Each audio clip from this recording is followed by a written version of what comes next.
புலியா? எங்கடா?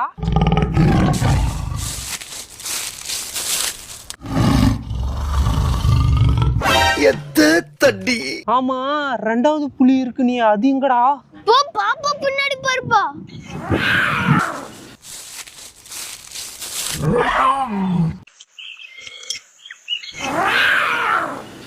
பாப்பா எவ்வளவு தைரியமா புலிய பிடிக்கிறாளப்பா. ஏன் நான் பிடிக்க மாட்டேனா? இப்ப பாரு. போ வேணாம். ஐயோ தள்ளுங்கடா தள்ளுங்கடா. நான் எங்க போவேன்? எங்கிட்டு போவேன்? ஐயோ முட்டி தட்டியா. சோலி முடிச்சு.